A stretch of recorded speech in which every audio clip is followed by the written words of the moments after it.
नमस्कार दोस्तों, आप सभी का द यूनिक एकेडमी के यूट्यूब चैनल में बहुत बहुत स्वागत है। दोस्तों, आज हम पढ़ने जा रहे हैं रुधिर वर्ग का आनुवंशिक महत्व, significance of blood group heredity. रुधिर वर्ग का आनुवंशिक महत्व क्या है? रुधिर वर्ग आप भली भांति जानते हैं। सन 1901 में कार्ल एंड स्टीनर ने रुधिर को 4 वर्गों में विभक्त किया। रुधिर वर्ग ए, बी, ए बी और ओ। रुधिर वर्ग ए बी को सर्वग्राही तथा रुधिर वर्ग ओ को सर्वदाता कहते हैं। यहाँ पर रुधिर वर्ग का आनुवंशिक महत्व, सिग्निफिकेंस ऑफ हेरिडिटी, यहाँ पर रुधिर वर्ग का आनुवंशिक महत्व क्या है उसके बारे में विस्तार से अध्ययन करेंगे। रुधिर वर्ग का आनुवंशिक महत्व में सबसे पहले पृथकता संबंधी विवादों को हल करने में, आप कई बार बड़े बड़े हॉस्पिटल में देखते हो, जब प्रसव क्रिया होती है तो एक ही लाइन में 10-15 बेड है और उस बेडों पर अलग अलग प्रकार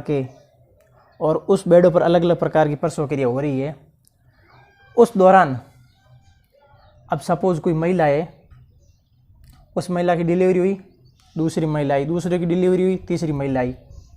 उस दौरान नर्सिंग स्टाफ की या किसी की लापरवाही से क्या होता है, जैसे कोई बेड ए है और एक बेड बी है, एक बेड पर महिला और बी बेड पर महिला की अभी डिलीवरी हुई है, तो ए बेड पर यदि किसी के बच्चा है और बी बेड पर यदि कोई बच्ची हुई है तो नर्सिंग दौरान बच्ची को वहीं बेड पर गिरा देते, बेड के नीचे डाल देते। ए बेड पर बी बेड का बच्चा और बी बेड पर ए बेड का बच्चा। अब उस दौरान क्या होता है, आपस में दोनों ही महिला आपस में लड़ने लगती है। एक बोलती है ये बच्चा मेरा, एक बोलती है ये बच्ची मेरा, आपस में दोनों का झगड़ना शुरू हो जाता है। वहाँ पर दोनों आपस में लड़ जाते हैं। इस परिस्थिति में वो पृथकता संबंधी विवादों को हल करने में रुधिर वर्ग का बहुत इम्पोर्टेंस है, बहुत महत्व है। अब वो महिलाएं आपस में लड़ती रहेगी, झगड़ती रहेगी कि ये बेटा मेरा है और ये बेटा मेरा है। उस दौरान यदि हम उन दोनों की रुधिर वर्ग की जांच करेंगे तो रुधिर वर्ग की जांच करने के बाद हम उस विवाद को आसानी से हल कर सकते हैं। ऐसे कई बार मामले आते हैं हॉस्पिटल में, बड़े बड़े केसों में डिलीवरी के दौरान उनको पहले ध्यान नहीं रहता है, बाद में पता चलता है कि मेरे बच्चा हुआ, ये कह रही मेरी बच्ची हुई, लेकिन उनको पहले पता नहीं बच्चा किसका और बच्ची किसकी, दोनों आपस में बदल जाते हैं। और वास्तविक माता पिता कौन है शिशु के, वो पहले हम पता नहीं करते हैं। तो वास्तविक शिशु के माता पिता हम रुधिर वर्ग का आनुवंशिक महत्व के तहत ज्ञात कर सकते हैं। तो रुधिर वर्ग का आनुवंशिक महत्व है पृथकता संबंधी विवादों को हल करने में, और सेकंड सफल रक्तदान कराने में, नवजात शिशु में रुधिर लीनता तथा आनुवंशिक रोगों के इलाज में रुधिर वर्ग का बहुत आनुवंशिक महत्व है, बहुत हेरिडिटी इंपॉर्टेंस है इनका। अब देखो आप, रुधिर वर्ग का नियंत्रण 3 विकल्पों द्वारा होता है और ये तीनों विकल्प एक ही जीन के भाग होते हैं, जिसमें अपन टेबल द्वारा विस्तार से पढ़ेंगे। IA, IB, I या I0 से रिप्रेजेंट करेंगे। ये 3 युग विकल्पीय जो एक ही जीन के भाग होते हैं। लाल रुधिर कणिकाओं की सतह पर पाए जाने वाले प्रतिजन ए और प्रतिजन बी का निर्माण युग्म विकल्पी IA और IB द्वारा होता है, और विकल्प I अप्रभावी है जो प्रतिजन के निर्माण में भाग नहीं लेते हैं। अर्थात RBC की सतह पर जो प्रतिजन ए तथा प्रतिजन बी पाया जाता है उसका निर्माण IA तथा IB द्वारा होता है, और I है वो अप्रभावी है, वो प्रतिजन के निर्माण में भाग नहीं लेता है। That is very important. Clear? Next देखो आप कि मनुष्य में विकल्प की उपस्थिति के आधार पर विकल्प, ये जो विकल्प है टेबल द्वारा भी समझाऊंगा। तो मनुष्य में विकल्पों की उपस्थिति के आधार पर कुल 6 प्रकार के जीन प्रारूप पाए जाते हैं, जो निम्नलिखित है। अभी आपको टेबल द्वारा समझाऊंगा। हमें रुधिर वर्ग O है, वो समयुग्मजी अप्रभावी जीन क्रिया का परिणाम है। अब टेबल द्वारा समझते हैं। देखो, टेबल क्रम संख्या, रुधिर वर्ग और इसमें पाए जाने वाली जीन प्रारूप। अब क्रम संख्या 1, 2, 3, 4। रुधिर वर्ग कितने होते हैं? 4 होते हैं। पहला है रुधिर वर्ग A, रुधिर वर्ग B, रुधिर वर्ग AB और रुधिर वर्ग O। That is clear? अब देखो, रुधिर वर्ग A में जीन प्रारूप पाया जाता है IA या IAI। रुधिर वर्ग B में जीन प्रारूप पाया जाता है IBIB या IBI। रुधिर वर्ग ए बी में जीन प्रारूप पाया जाता है IA, IB और रुधिर वर्ग ओ में जीन प्रारूप पाया जाता है II। समझ गए? रुधिर वर्ग मनुष्य में युग्म विकल्प के आधार पर कुल 6 रुधिर वर्ग कौन से? IA, IB, IB और I है वो। I को आप भली भांति जानते हैं, ये प्रतिजन के निर्माण में सहायक नहीं है, ये अप्रभावी जीन क्रिया का प्रारूप है, परिणाम है यह। जो रुधिर वर्ग O है उसको कहते हैं सर्वदाता और रुधिर वर्ग AB है उसको कहते हैं सर्वग्राही। यहाँ पर रुधिर वर्ग O 6 कौन से? IA, IB, IB 2, 2, 4 और 2 6। युग्म विकल्प के आधार पर कुल रुधिर के कितने भाग हो गए? 6 भाग हो गए। अब जो रुधिर वर्ग O है वो बहुत इंपॉर्टेंट है, इसमें देखो इसका क्या रोल है। रुधिर वर्ग O अप्रभावी है और प्रतिजन के निर्माण में यह भाग नहीं लेता है, इसलिए रुधिर वर्ग O समयुग्मजी अप्रभावी जीन क्रिया का परिणाम है। कुल मिलाकर ये रुधिर वर्ग A है, उसमें प्रतिजन IA या IAI पाया जाता है, B में IB या IBI पाया जाता है, रुधिर वर्ग AB में जीन प्रारूप IAIB तथा रुधिर वर्ग O में जीन प्रारूप II पाया जाता है। यह चीज़ आप समझ गए। अब इसका जीन प्रारूप का अपन उपयोग क्या करेंगे वो अभी मैं आपको एग्जाम्पल द्वारा प्रूव कराऊंगा। देखो आप, ये रुधिर वर्ग के जो जीन प्रारूप है उसको अपन एग्जाम्पल की सहायता से समझेंगे कि 2 दंपत्ति एक ही बेटे पर अपना अधिकार जता रही है, उस दंपत्ति का वास्तविक शिशु कौन है और उस शिशु का वास्तविक माता पिता कौन है, उसको अपन जीन प्रारूप के तहत मेंडल के नियमानुसार, मेंडल के आलेख को अपन संकलन करा के वास्तविक शिशु के माता पिता कौन है वो साबित करेंगे। इसको एक एग्जाम्पल की सहायता से समझेंगे। एक शिशु है, उस शिशु का रुधिर वर्ग B है, इस शिशु पर 2 दंपत्ति अपना अपना अधिकार जता रही है। ये है प्रथम दंपत्ति और ये है द्वितीय दंपत्ति। प्रथम दंपत्ति में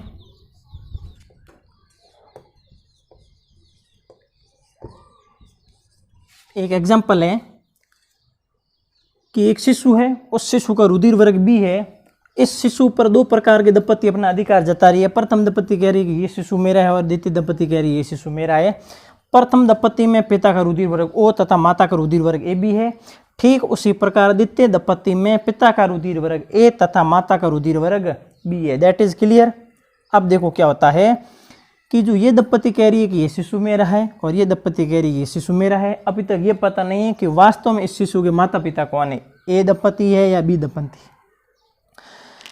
इसकी जांच के लिए शिशु की वास्तविक माता पिता कौन है, इसकी जांच के लिए अपन रुधिर वर्ग के आनुवंशिक महत्व को काम में लेंगे और मेंडल के नियमानुसार संकरण विधि द्वारा इसकी जांच करेंगे वास्तविक शिशु में माता पिता कौन है।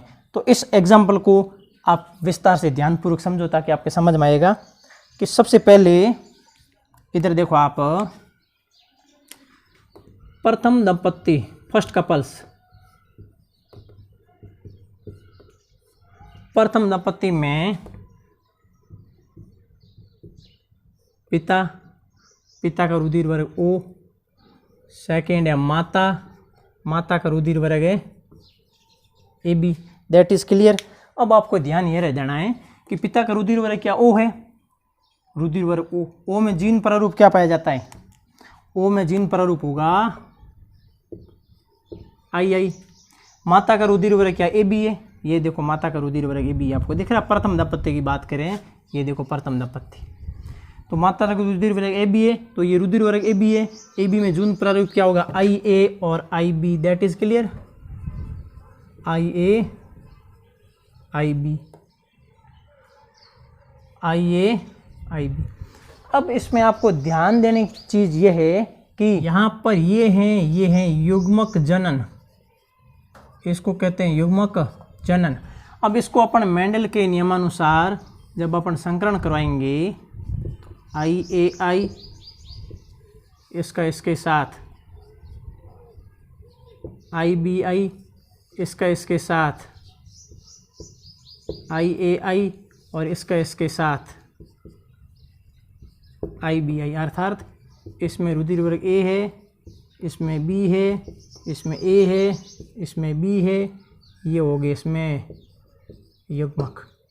ठीक इसी प्रकार सेकंड कपल्स, यदि कि द्वितीय दंपत्ति द्वितीय दंपति में आप देखो पिताजी का रुधिर वर्ग क्या है, पिताजी का रुधिर वर्ग ए तथा माता का रुधिर वर्ग क्या है, माता का रुधिर वर्ग बी है।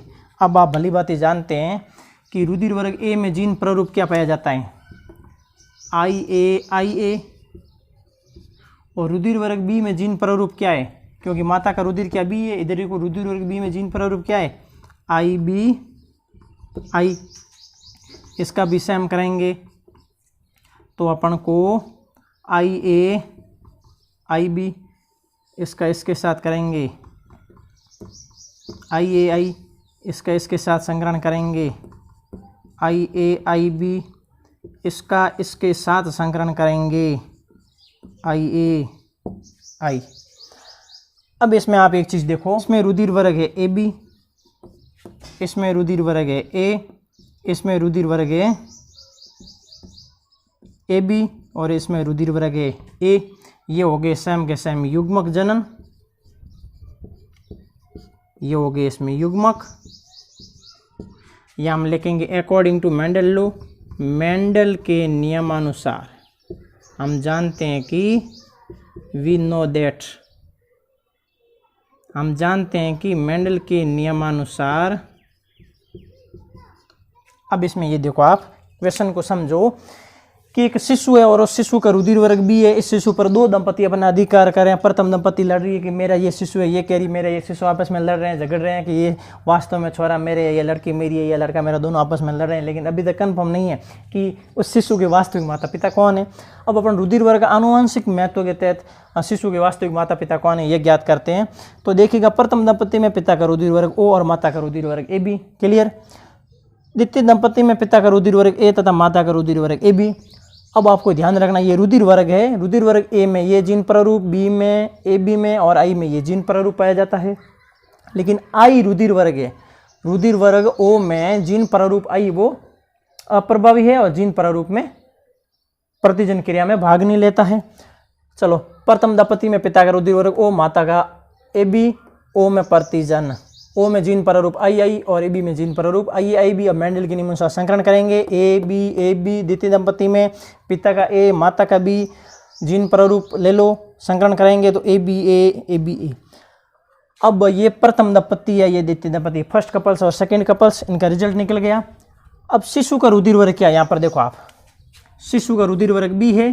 प्रथम कपल्स में देख ली, प्रथम दंपति में देख लिया ए बी आया, द्वितीय कपल्स में देख लो ए बी और ए आया।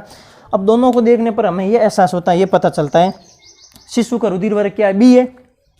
इसमें देखो ए बी बी आ रहा है। इसमें देखो ए बी ए। द्वितीय दंपति में शिशु का रुधिर वर्ग मिल नहीं रहा है, लेकिन प्रथम दंपति में देखो कि शिशु का रुधिर वर्ग मिल रहा है, इसलिए शिशु के वास्तविक माता पिता प्रथम दंपति होगी। ठीक उसी प्रकार सेकंड क्वेश्चन ऐसे पूछा जाता है कि एक दंपति जिसमें पिता का रुधिर वर्ग ए बी तथा माता का रुधिर वर्ग ए है, तो उत्पन्न शिशु में रुधिर वर्ग होगा, उत्पन्न शिशु में रुधिर वर्ग होगा, ये क्वेश्चन पूछा जाता है। अब आपको ध्यान ये देना है, यदि दो दंपति किसी एक ही शिशु पर लड़ रहे हैं, अपना अधिकार जता रहे हैं, तो दोनों प्रथम दंपति द्वितीय दंपति का जीन प्रारूप निकाल दो, फिर शिशु का जो ब्लड ग्रुप है उसमें मिलान कर दो, कौन सा ब्लड ग्रुप प्रथम या द्वितीय दंपति में बैठ रहा है, वास्तविक शिशु के माता पिता कौन है, उसकी आप पहचान कर सकते हैं। That is clear. आपस में ये विवाद सुलझ गया। सेकंड, कि एक दंपति जिसमें पिता का रुधिर वर्ग ए बी है तथा माता का रुधिर वर्ग ए है, तो उसमें उत्पन्न शिशु में रुधिर वर्ग कौन सा होगा। एक पिताजी जिसका रुधिर वर्ग ए बी है और उसकी माता है, शिशु की माता है, उसका रुधिर वर्ग ए है, तो जो शिशु उत्पन्न होगा उसमें रुधिर वर्ग कौन सा होगा। तो आप सबसे पहले देखिएगा कि पिताजी का रुधिर वर्ग ए बी और माता जी का रुधिर वर्ग ए है, बी में जीन प्रारूप क्या होगा, आई बी, और ए में रुधिर वर्ग क्या होगा, आई ए या आई लिख सकते हैं आप। अब देखो, इसको मेंडल के नियमानुसार अपन देखेंगे, आई बी, इसके साथ देखेंगे आई, इसका इसके साथ देखेंगे तो आई ए आई बी, और इसका इसके साथ देखेंगे आई बी आई, अर्थात A B B A B B. अर्थात यदि किसी दंपति में पिता का रुधिर वर्ग ए बी तथा माता का रुधिर वर्ग ए है तो उत्पन्न शिशु में रुधिर वर्ग ए बी या बी होगा।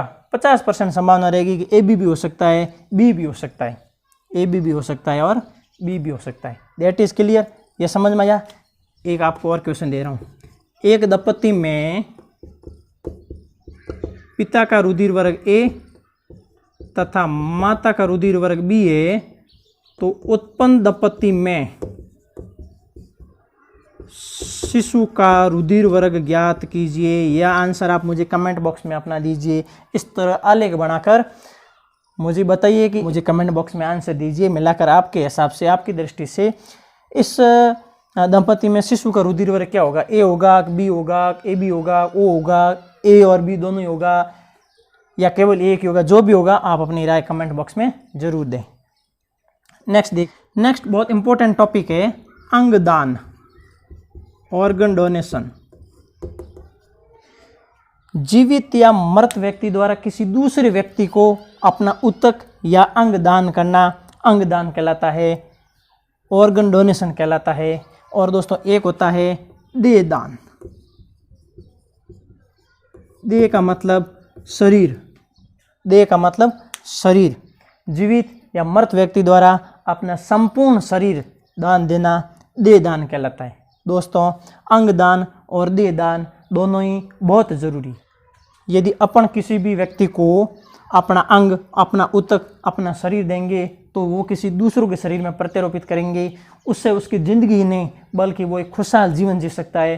अपन तो चले जाएंगे लेकिन उसकी ज़िंदगी सही है। यानी कि अपनी अभी जैसे डेथ हुई है या आप अपना अंग या ऊतक दान दे रहे हैं या अपना देह दान दे रहे हैं, अगले वाले का सपोज कोई अंग खराब हो गया है, एक्सीडेंट हो गया है, अपनी तो डेथ हो चुकी है लेकिन वो क्या है, तड़प रहा है। यदि अपना अंग उसको दे दिया जाए, वो सही हो गया तो वो तो सपोज चला गया, लेकिन अब भी अपन जिंदा है, अपन की अभी भी लाइफ चल रही है। तो दोस्तों अंग दान और देह दान बहुत ज़रूरी है, क्योंकि जो हमारा शरीर है वो दोस्तों एक प्रकृति का बना हुआ है।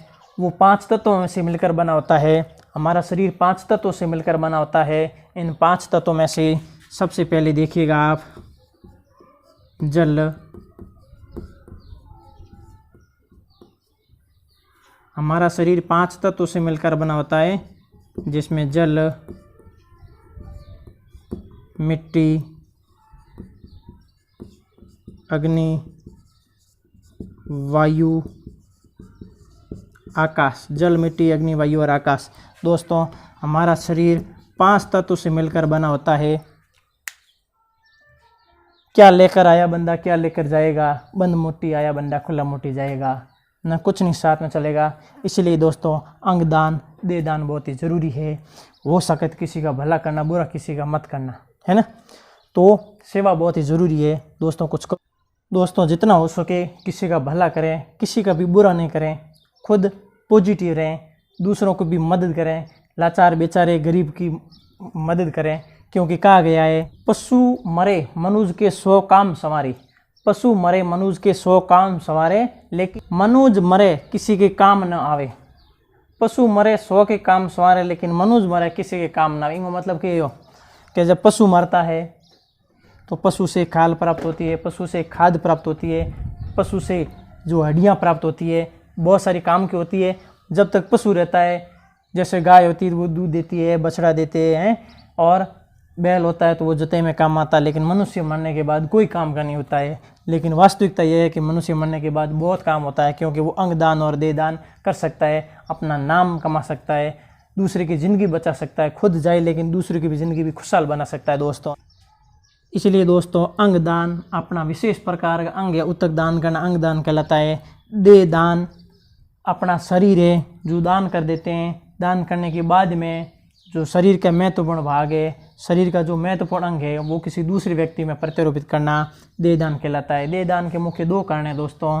पहला कारण मृत देह से अंग निकालकर ज़रूरतमंद लोगों में प्रत्यारोपित करना, और दूसरा कारण जो डॉक्टर्स है वो ट्रेनिंग कर रहे हैं, उस ट्रेनिंग के दौरान प्रशिक्षण में उस देह का, उस जो देह दान, अपना शरीर जो दान किया हुआ है, उससे डॉक्टर आराम से ट्रेनिंग ले सके और अच्छी तरह से समझ सके कि ये पूरा जो शरीर है ये किन से मिलकर बना होता है, कौन सा सिस्टम का होता है। जिस प्रकार गाड़ियाँ होती है और गाड़ियों के अलग अलग पार्ट्स होते हैं, अलग अलग इंजन होता है, अलग अलग कार्यप्रणाली होती है, ठीक उसी प्रकार हमारे शरीर में भी ऐसा ही है।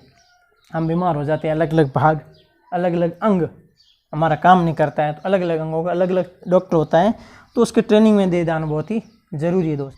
इसलिए दोस्तों भारत में 13 अगस्त को अंगदान दिवस मनाया जाता है दोस्तों। Who can do organ and body donation, यानी कि अपना अंग और देह कौन दान कर सकता है। कोई भी जाति, कोई भी वर्ग, कोई भी धर्म का हो, अपना अंग, अपना देह दान कर सकता है, उसको कोई मना नहीं करता है। उसके लिए ज़रूरी ये है कि वो 18 साल से कम है, उसको अपने माता पिता या अभिभावक की अनुमति लेना बहुत ज़रूरी, और अपने जीवन काल में 2 लिखित प्रमाण पत्र की सहमति देकर अपना अंगदान या देह दान कर सकता है। ऐसे व्यक्ति बहुत कम में मिलेंगे, गिने चुने मिलेंगे आपको। दोस्तों भारत में अंगदान और देह दान भारत में कानूनी रूप से मान्य है, कोई मना नहीं करता है।